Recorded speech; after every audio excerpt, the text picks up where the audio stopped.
Selamat pagi anak-anak. Hari ini kita jumpa lagi di kelas pendidikan agama Katolik.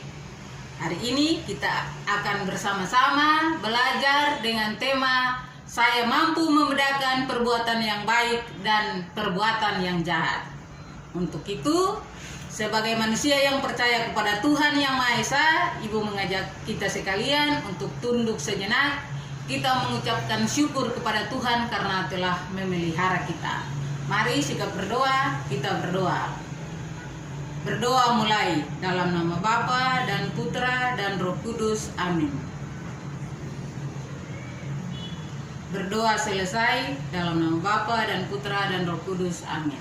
Dalam diri manusia, anak-anak sekalian, dalam setiap diri manusia ada yang dinamakan suara hati.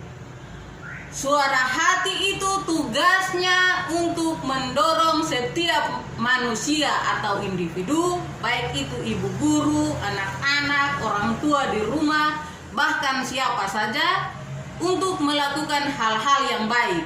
Contohnya, membuang sampah pada tempatnya, memakai masker di saat pandemi sekarang ini, tidak berkelahi dengan teman atau sahabat, dan lain sebagainya. Namun di samping suara hati yang mendorong kita melakukan hal yang baik, ada juga suara yang disebut dengan gangguan-gangguan atau suara si iblis. Suara iblis itu mendorong kita untuk menghalangi kita untuk melakukan hal yang baik tadi. Untuk itu, sebagai manusia yang percaya, kita wajib membedakan manakah perbuatan yang baik dan manakah perbuatan yang jahat.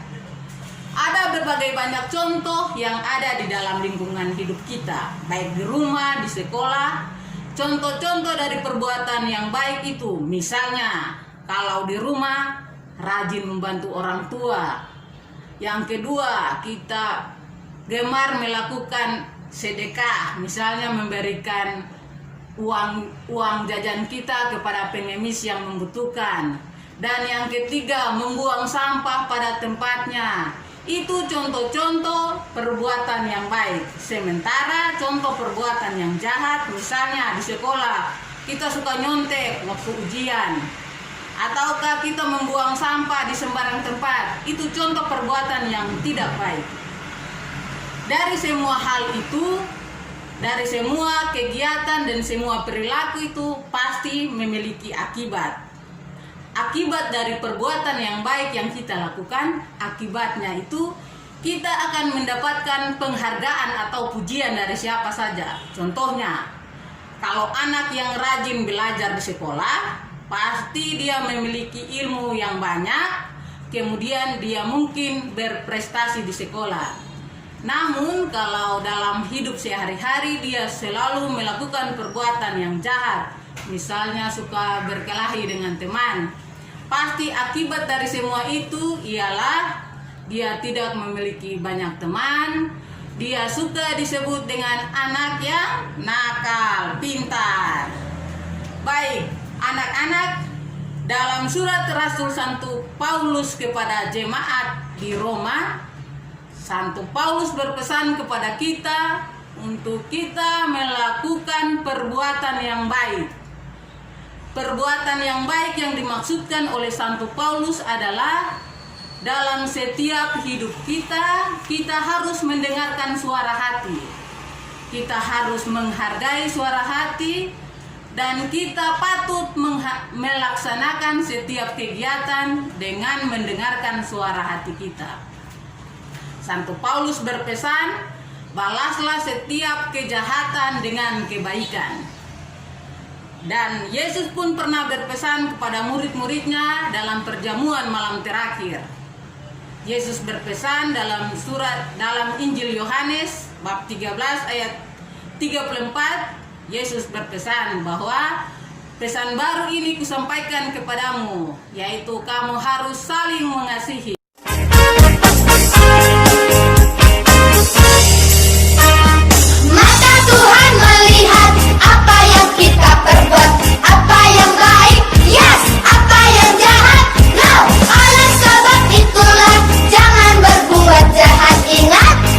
Tuhan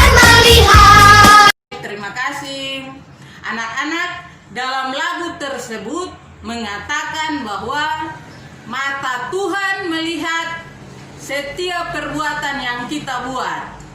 Kalau yang baik, yes. Kalau yang jahat, no.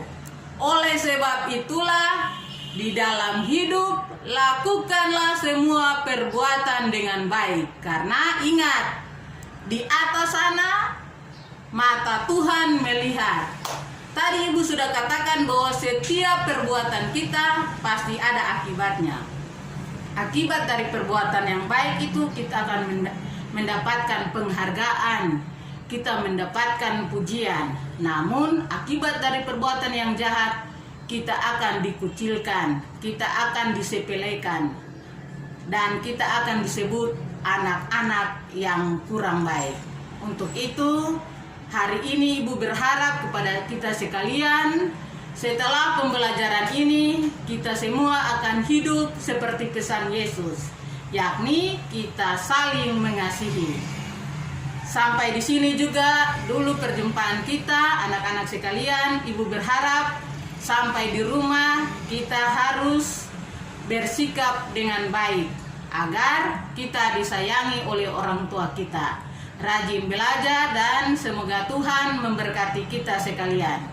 Mari kita tutup dengan doa, sikap berdoa. Ya, mari kita berdoa. Dalam nama Bapa dan Putra dan Roh Kudus. Amin. Kelas selesai.